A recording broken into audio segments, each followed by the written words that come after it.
குழு நண்பர்களுக்கு வணக்கம். இன்றைக்கு 21/7/2024 நம்ம இப்போது தமிழ்நாடு மாணவ இளைஞர்கள் கூட்டமைப்பு உருவாக்கிய கூட்டு பண்ணையில் இருக்கோம்.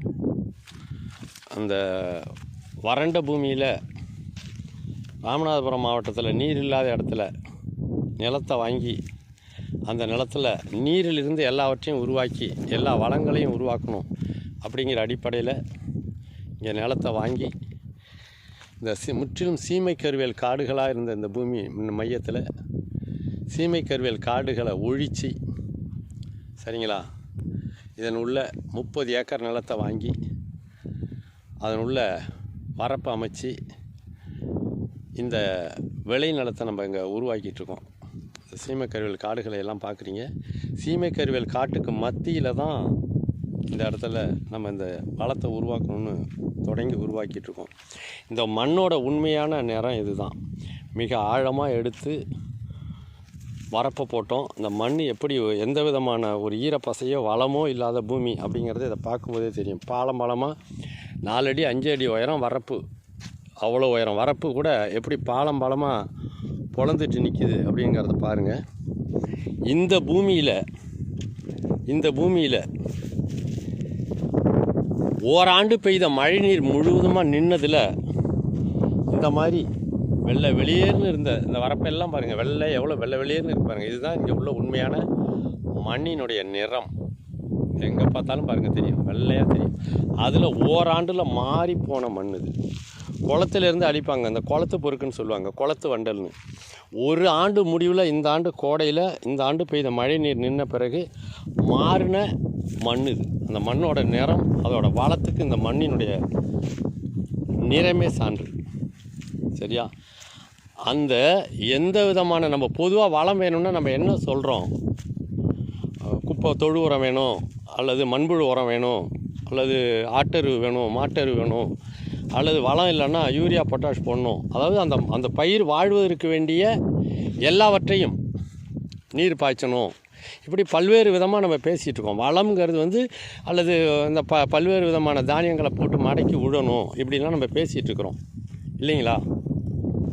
உண்மையில் எந்த விதமான இடுபொருளும் இல்லாமலே இந்த தென்னை வச்சு நவம்பரில் வச்சது, சரிங்களா, நவம்பர் டிசம்பர், அதில் 2 மாதம், இப்போ 7 2 9 மாதம் ஆகுதுங்க. 9 மாதத்தில் இந்த நிலத்தோட தரமட்டத்தில் வச்சது.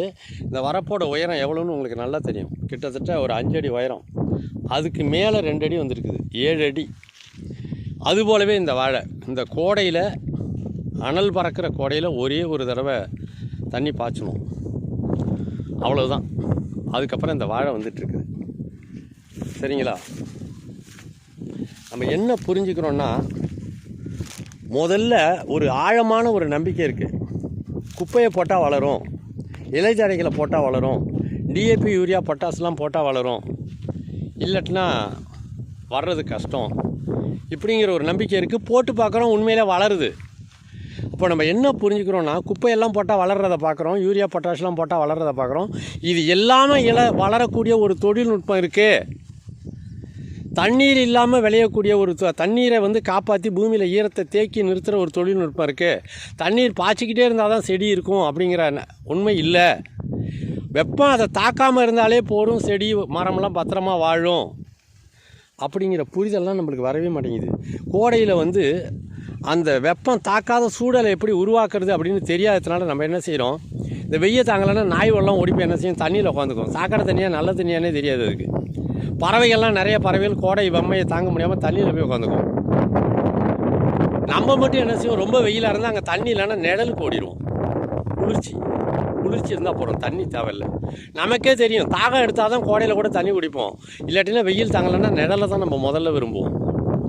அந்த மாதிரி பயிர்களினுடைய வேறு பகுதிக்கு வெப்பம் தாக்காத சூழலை உருவாக்கினா கோடையில் கூட பயிர்கள் வளர்ந்துக்கிட்டே இருக்கும், வாழ்ந்துக்கிட்டே இருக்கும், குருத்து வந்துக்கிட்டே இருக்கும். அப்படிங்கிறதுக்கு இந்த ராமநாதபுரம் மாவட்டத்தில் இந்த கூட்டு பண்ணையே சாட்சியாக இருக்குது. வரப்பு பூரா மரங்கள் வந்துட்டு இருக்கிறது.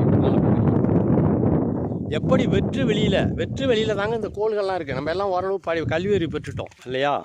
இந்த கோடான கோடி கோள்கள், சூரியன், பூமி, நிலவு, வியாழன், செவ்வாய், சூரிய குடும்பத்தில் இருக்கிற கோள்கள், அப்புறம் இது மாதிரி கோடிக்கணக்கான சூரிய குடும்பங்களே இருக்குங்கிறாங்க அண்ட வெளியில். ஒன்றுமில்லாத வெளியில், அசைவற்ற வெளியில் இத்தனை கோடி ஆயிரம் கோள்கள் இயங்கிக்கிட்டு இருக்கு, ஓடிக்கிட்டு இருக்குது, சுற்றிக்கிட்டு இருக்குது. அது மாதிரி பூமியும் சரிங்களா. பூமியிலையும் வெற்று பூமி தான். மண்ணுங்கிறது வெறும் மண்ணுங்க. இதுக்கு ஏதாவது அறிவு இருக்கா? மழை பெஞ்சுன்னா மேட்டிலேருந்து பள்ளத்தை நோக்கி தண்ணி ஓடும். வெயில் அடித்தா காயும் மண், மழை பெஞ்சா நனையும். அதுக்கு மேலேயும் மழை பெஞ்சதுன்னா தண்ணி நிற்காமல் மேட்டிலேருந்து பள்ளத்தை நோக்கி தண்ணி ஓடிக்கிட்டு இருக்கும். தண்ணிக்கு இங்கேயே வெயில் அடிக்குது ஆண்டு புறா, அதனால் இந்த இடத்துல நம்ம நிற்கணும் அப்படிங்கிற அறிவு தண்ணிக்கு இருக்கா? இல்லை. அது பள்ளம் எங்கே கிடைக்குதோ அங்கே ஓடிடும். இதுதான் இயற்கைன்னு சொல்கிறோம் நம்ம. இந்த இடத்துல நீரை தேக்கி நிறுத்தி வெற்று பூமியில், ஒன்றும் இல்லாத பூமியில், அறிவில்லாத பூமியில் நீரை தேக்கி நிறுத்தி அந்த இடத்துல உயிர்கள்ங்கிற ஒன்றை, புல்லுலேருந்து ஓரறிவு புல்லுன்னு சொல்கிறோம், புல்லு புண்டுகள் ஓரறிவுங்கிறோம். அந்த அறிவு தொடங்கி 2 அறிவு, 3 அறிவு, 4 அறிவு, 5 அறிவு, 6 அறிவு மனிதன் இல்லையா? இந்த 6 அறிவு படைத்த மனிதன் தான் எல்லா அறிவுள்ள உயிர்களும் உருவாகிறதுக்கு நீர் அடிப்படைன்னு தெரிஞ்சுக்கிட்டு வெற்று பூமியில் நீரை உருவாக்குகின்ற வேலை. வெற்று வெளியில் தான் கோள்கள் இயங்கிட்டு இருக்கு 4ன்னு. அதே போல் வெற்று பூமியில் வரப்புகளை உயர்த்தி நீரை நிறுத்தி அந்த ஈரத்தை பூமியில் நிறுத்தி அதன் வழியாக தான் உயிர்கள் பாதுகாப்பாக வாழ முடியும்னு உருவாக்கி ஒழுக்கமும் நீதியும் அமைதியும் இன்பமும் நிறைந்த ஒரு வாழ்க்கையை உருவாக்குற வேலையை உழவன் மட்டும்தாங்க செய்கிறோம். வேறு யாருமே இந்த பூமியில் செய்யலை. உயிர்களுக்கு சுதந்திரம் கொடுத்து சுதந்திரமாக விரும்புகிற வரைக்கும் வாழுங்க அப்படின்னு சொல்லி நீரை உருவாக்குகின்ற வேலையை உழவன் செய்கிறான். நீரை உருவாக்குகின்ற வேலை இது. இல்லாட்டினா பூமியில் தண்ணி நிற்காதில்ல. வெற்று பூமியிலேருந்து எல்லாமே வருது. புல் பூண்டு வருது, மர செடி கொடி வருது, அப்புறம் பூச்சிகள் வருது, புழுக்கள் வருது, ஆடு மாடுகள் வருது, தேனீக்கள் வருது, பறவைகள் வருது, அற்புதமான வாழ்க்கை வருது. எல்லாம் இன்பம் சரியா. தேனிலேருந்து, மலர்களின் மனத்திலேருந்து, சுவை மிகுந்த பழங்கள்லேருந்து. வெற்று பூமி. கோள்கள்லாம் கூட வெற்று வெளியில் தான் சுற்றுது. வெறும் வெற்று வழியாக மீண்டும் எல்லாம் மாறிச்சுன்னா என்னங்க இருக்குது அதில் இன்பம்? அதேமாரி பூமி வறண்ட பாலை நிலமாக ஆகிட்டுனா என்ன இருக்குது? உயிர் இருந்தாலும் இருக்கும், இல்லைன்னாலும் இல்லை. ஆனால் உயிர்களை கட்டமைக்கிறதுக்கு நீர் வேணும். அந்த நீரை உருவாக்கின பிறகு எல்லாம் வரும், எல்லாம் மகிழ்ச்சியில் வாழும். இந்த வேலையை உழவன் மட்டும்தான் செய்கிறான். அந்த மாதிரி இந்த பாலைவனம் மாதிரி மாறிக்கிட்டு இருக்கிற தமிழ்நாட்டில் இந்த 5-6 மாவட்டங்கள், தூத்துக்குடி, விருதுநகர், திருநெல்வேலி, ராமநாதபுரம், இந்த 5-6 மாவட்டங்கள், இந்த பகுதியில் உள்ள மாவட்டங்களில், கன்னியாகுமரி உள்ளிட்ட மாவட்டங்களில் நீரை உருவாக்கி உண்மையை நிரூபித்து காட்ட வேண்டும். உலகத்திற்கு எல்லா பயிர்களையும் உயிர்களையும் கொண்டு வர வேண்டும். எல்லாவற்றையும் நிலைபெற செய்ய வேண்டும். வாழ முடியாது அப்படின்னு சொல்லிட்டு இந்த மக்கள் புலம்பெயர்ந்து போய்விட்டால். இந்த 5-6 மாவட்டங்கள் வறண்ட மாவட்டங்கள், வறட்சி நிவாரணம் வாங்கியே வாழ்ந்துட்டுருக்காங்க இந்த மக்கள்லாம். இந்த சீமை கருவேல் காடுகளை ஒழித்து இதையெல்லாம் உருவாக்கிட்டு இருக்கின்ற அந்த இளம் புரட்சியாளர்கள் மீண்டும் இங்கே மனித வாழ்க்கையை குடியமர்த்துவதற்காக அறம் சார்ந்து, இன்பம் சார்ந்து, மகிழ்ச்சி சார்ந்து எல்லா உயிர்களையும் வாழ்விக்கின்ற ஒரு தலைவனாக மனுஷன் தான் இருக்கான் சரியா. அப்படிப்பட்ட மனித வாழ்க்கையை இங்கே கட்டமைக்கிறதுக்காக களம் இறங்கி இருக்கின்ற இந்த தமிழ்நாடு மாணவலைஞர் கூட்டமைப்பு நண்பர்களை வணங்கி வாழ்த்துகிறோம். அதில் இணைந்து கொள்ள விரும்பி இதில் நாங்களும் வரோம். 5 ஏக்கர் எங்களுக்கும் நிலம் கொடுங்க, ஒரு ஆளுக்கு 5 ஏக்கர் நிலம், 5 ஏக்கர் கொடுங்க, நாங்களும் 15 லட்ச ரூபா தரோம் அப்படின்னு சொல்லிட்டு இன்றைக்கு இந்த நிலத்தை பார்வையிட வந்திருக்கிறாங்க இவங்கெல்லாம் சரியா. ஒரு 7-8 பேர் வந்திருக்கிறாங்க, தூரத்தில் இருக்காங்க. அவங்கள அறிமுகப்படுத்துவோம். அவங்களுக்கும் நம்ம நன்றி சொல்கிறோம். விரும்புகிற நண்பர்கள் இந்த இடத்த வந்து பார்வையிட்டுட்டு போங்க. ஏன்னா ஒன்று தண்ணி இல்லாட்டினா பயிர் வளர்க்க முடியாதுங்கிறவங்களும், ஒன்றும் இல்லாத பூமியில் நீரை உருவாக்க முடியாது அப்படின்னு நினைக்கிறவங்களும், நீரை உருவாக்கணும்னு விரும்புகிறவங்களும், எப்படி வெற்று பூமியில் எல்லாத்தையும் உருவாக்குறது அப்படின்னு தெரிஞ்சுக்க விரும்புகிறவங்களும் இதிலிருந்து தொடர்ந்து இது பயிற்சி களமாக, நேரடி உண்மை பயிற்சி களமாக இங்கே செயல்பட இருக்கிறது. ஒரு 30 ஏக்கர் வரப்புகளை உயர்த்தி பார்த்திங்கன்னா தெரியும், எல்லாம் தொட்டியாக தெரியும்.